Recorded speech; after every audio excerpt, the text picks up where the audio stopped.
تو ہاں اب میں پاکستان کا پہلا ڈیٹیل میپ بنا رہا ہوں. سر آپ نے اگر اتنا سفر کیا، کوئی آپ کو ڈسکوریز کرنے کو ملی، کوئی آپ کو ایسا تھا کہ جو پہلے کبھی کسی کو پتہ نہیں تھا، اس بارے میں ہماری آڈینس کے ساتھ شیئر کریں. اچھا، اس میں جس طرح میں نے بتایا کہ بہت سے علاقے سیاحوں کی نظر سے اوجھل ہیں. مثال کے طور پہ میں نے 29 جھیلیں ابھی تک ڈسکور کی ہیں. اچھا. اور یہ صرف گلگت بلتستان کے ایک ضلع میں کی ہیں. صحیح. اور گلگت بلتستان کے 10 اضلاع ہیں، کشمیر کے بھی 10 اضلاع ہیں، اور بہت سے اور بھی جگہیں ہیں جو انڈسکور ہیں. تو میں ابھی ان پہ کام کر رہا ہوں.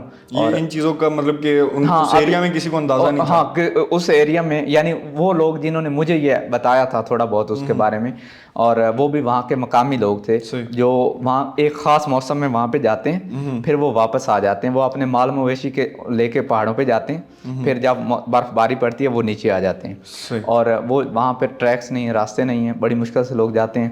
تو مطلب کوئی آج تک ٹورسٹ وہاں پہ نہیں گیا. صحیح. اس لیے لوگوں کو پتہ ہی نہیں. سر پاکستان میں تو ٹھیک ہے، ٹریولنگ آپ نے کر لی، آپ تو آؤٹ آف کنٹری بھی گئے ہوئے ہیں. جی. اس بارے میں مجھے بتائیں کہ وہ ایکسپیرینس کیسا تھا. میں نے افغانستان اور ایران سائیکلنگ کی ہے. سائیکل پہ گئے ہیں؟ جی، سائیکل پہ گیا ہوں. اور اس کے علاوہ ورلڈ سائیکل ٹور کا بھی پروگرام ہے. ویسے ہم نے دیکھا ہے کہ بائکس کو کافی پروموٹ کرتے ہیں کہ بائکس پہ ایک ملک سے دوسرے ملک میں جا رہے ہیں. جی. آپ نے سائیکل پہ ہی شروع کر دی. جی، یہ چونکہ میرا ایک پیغام بھی ہے اور ایک بہت اچھا میسج بھی اس سے جاتا ہے، ماحول دوست چیز کا بھی. اور میں نے افغانستان اور ایران سائیکلنگ کی ہے، لیکن میرا ورلڈ سائیکل ٹور کا پروگرام ہے کہ میں اپنے جھنڈے کے ساتھ پوری دنیا کا چکر لگاؤں. اس کی میں تیاری بھی کر رہا ہوں. اور افغانستان اور ایران ٹور بہت اچھا رہا. سر کوئی ایسا واقعہ پیش آیا ہو ان ممالک میں جاتے ساتھ جو آپ کہہ رہے ہوں کہ میرے لیے ایک نیا ایکسپیرینس تھا؟ اچھا، اس میں اس ٹور کا مقصد یہ ہے، انٹرنیشنل جو ٹور ہے، محبت، امن، بھائی چارہ کا فروغ ہے. اور افغانستان میں چونکہ اس وقت جو سیکیورٹی حالات تھے، میں جب وہاں پہ پہنچا تو کچھ بیچ میں ایسا ہوا کہ مطلب کمیونیکیشن گیپ آپ کہہ لیں کہ وہ ادارے تھوڑا آپس میں رابطے میں نہیں تھے. اور اس دوران انہوں نے مجھے کچھ یوں کہہ لیں آپ آسان الفاظ میں کہ تفتیش کے لیے تھوڑے ٹائم کے لیے، چند گھنٹے کے لیے مجھے وہاں پہ روکا. اور ویسے ان بڑی مہمان نوازی کی اچھے طریقے سے. اور افغانستان میں ان کے امور داخلہ خارجہ کے انچارج ہیں ملا عارف اللہ صاحب، انہوں نے مجھے وہاں پہ ویلکم کیا کابل میں. اور اس کے علاوہ ہمارے پاکستانی مشن کے سربراہ ہیں، یعنی ہمارے سفیر ہیں عبید اللہ نظمانی صاحب، انہوں نے ویلکم کیا، میری اس کوشش کو بہت سراہا. اور پھر میں ایران گیا ہوں تو وہاں بھی بہت اچھے طریقے سے مجھے ویلکم کیا گیا. صحیح. سر یہ اگر ہم دیکھیں کوئی بس یا بائک پہ اگر جاتے ہیں بندے تو اتنا بجٹ نہیں لگتا. سائیکل پہ دن بھی زیادہ لگ رہے ہیں، بجٹ بھی آبویسلی زیادہ ہو جائے گا. تو وہ سر فنڈ کرتا ہے کوئی کہ آپ اپنے خرچے پہ جاتے ہیں وہاں پہ؟ اچھا، میں یہ جتنے بھی میرے ٹور ہوتے ہیں میں اپنے خرچے پہ جاتا ہوں. اچھا. اور یہ یعنی سارے ٹور سیلف پہ ہوتے ہیں. صحیح. تو سر آپ کیا کہتے ہیں کہ آپ جو یہ پروموشن کر رہے ہیں، جو ایک تحریک شروع کی ہے آپ نے، اس کے بارے میں آپ کیا کہیں گے کہ لوگوں کو آپ کا ساتھ کس طرح دینا چاہیے اس میں؟ اچھا، اس میں لوگ یہ ہے کہ میں سمجھتا ہوں کہ جو سیاحت ہے پاکستان میں، اس کے پہ ایک بہت سا کام ہونے والا ہے. جس طرح بھی میں بنا رہا ہوں، لیکن میں چاہتا ہوں کہ اور بھی جو ایکٹیوسٹ ہیں وہ اس پہ کام کریں. کیونکہ پاکستان کو اگر معاشی طور پہ ہمیں مضبوط کرنا ہے تو یہ ہمارے پاس ایک بہت بڑا ذریعہ ہے. میں آپ کو ایک مثال دینا چاہتا ہوں کہ جو دبئی ہے، $30 ارب وہ سیاحت سے کما رہا ہے. اور وہاں پہ آرٹیفیشل چیزیں ہیں، جبکہ ہمارے پاس ایک ویسے خدا کی عطا ہے، خوبصورتی ہے، قدرتی خوبصورتی جسے کہتے ہیں، آرٹیفیشل نہیں ہے.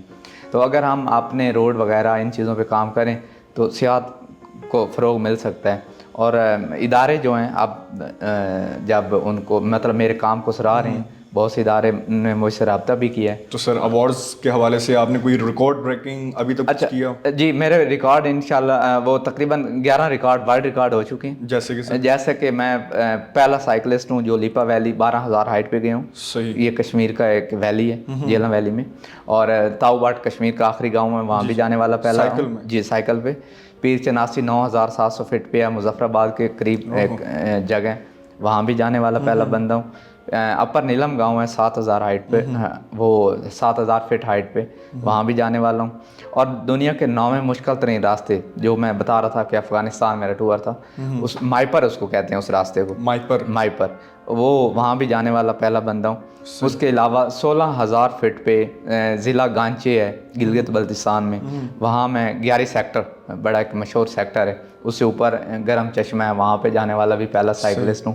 اور اسی طرح اور بھی بہت سے ریکارڈ ہیں جو میرے ہیں. سر یہ آپ فٹنس کا جو اتنا آپ ٹریولنگ کرتے ہیں, اپنے فٹنس کا, اپنی ڈائٹ کا, اور اس کے علاوہ یہ جو اسٹیمنا ایک آپ کا بن گیا ہوا ہے, اس کا خیال آپ کس طرح رکھتے ہیں؟ اچھا, اس میں یہ ہوتا ہے کہ مطلب میں اپنی خوراک کا بہت زیادہ خیال رکھتا ہوں. مثال کے طور پہ جو فاسٹ فوڈ ٹائپ چیزیں ہیں میں ان سے دور رہتا ہوں. اپنی ایک جو ہمارا دیسی چیزیں ہیں وہ زیادہ استعمال کرتا ہوں. پھر ایسا ہوتا ہے کہ جب آپ پہاڑوں پہ ہوتے ہیں, آکسیجن کا مسئلہ ہوتا ہے, وہاں پہ ساتھ پانی وغیرہ رکھنا بھی ضروری ہوتا ہے. تو مطلب اس لحاظ سے وہ جو ضرورت کی چیزیں ہیں, جو مجھے چیزیں چارج رکھتی ہیں غذا کے حوالے سے, ڈرائی فروٹ وغیرہ, تو وہ میں اپنے ساتھ رکھتا ہوں. کیونکہ بعض اوقات سفر میں ہوتے ہیں تو آبادی نہیں ہوتی, چیزیں نہیں ملتی, تو میں ضرورت کی چیزیں اپنے پاس رکھتا ہوں. سر اس ایکسپیرینسز کے حوالے سے یا ان کے بارے میں آپ کہیں رائٹ کرتے ہیں, کوئی بک وغیرہ آپ نے لکھی ہو؟ جی, میں بلاگ لکھ رہا ہوں جس کو میں انٹرنیشنل میڈیا میں بھی وہاں بھی پبلش کر رہا ہوں, اور اس کتاب کا یعنی اس کی کتابی شکل دے رہا ہوں جس کا نام ہے سفر زندگی ہے. تو وہ میں کتاب جو ہے وہ جلد میری پبلش ہونے والی ہے. صحیح. سر کوئی آخری میسیج ہماری آڈینس کے لیے آپ دینا چاہیں؟ میرا یوتھ کو یہی پیغام ہے کہ آپ جو بھی کام کرتے ہیں اس سے انصاف کریں, اپنے وطن سے پیار کریں. جو بھی کوئی کام کر رہا ہے اگر وہ اچھے طریقے سے کر رہا ہے تو یہ بھی ایک قوم کی خدمت ہے, اور دنیا کو ایک پازیٹیو میسیج دیں. اور سیاحت کے فروغ کے لیے چونکہ میں کام کر رہا ہوں تو میں یہ سمجھتا ہوں کہ ابھی ہمیں سیاحت کے حوالے سے بہت زیادہ کام کرنے کی ضرورت ہے, اور یہ ہمارے ملک میں معاشی طور پہ مضبوط ہونے میں اہم کردار ادا کر سکتا ہے. تو عوام سے, حکومت سے, تمام اداروں سے میں یہی کہوں گا کہ سیاحت کے حوالے سے جو ہے وہ زیادہ سے زیادہ کوششیں کریں تاکہ بہتری ہے. تھینک یو سو مچ عامر شہزاد صاحب, آپ نے اپنے مصروفیات سے ٹائم نکالا اور ہماری آڈینس کے ساتھ اتنے مفید مشورے شیئر کیے. اور میں یہ آخر میں کہنا چاہوں گا کہ اس طرح کے جو لوگ ہیں ان کو پروموٹ کرنا چاہیے, کیونکہ جو پاکستان سے محبت کرتے ہیں, جو اپنے وطن سے محبت کرتے ہیں اور اپنے وطن کو پروموٹ کرنا چاہ رہے ہیں, ایسے لوگ بہت کم پائے جاتے ہیں. اور اگر ایسے لوگ ہمارے معاشرے میں زیادہ ہو جائیں تو کسی چیز کی ہمیں کمی نہیں ہوگی. اسی کے ساتھ اجازت دیجیے, انشاءاللہ ملتے ہیں نیکسٹ انٹرویو میں, تب تک کے لیے اللہ حافظ.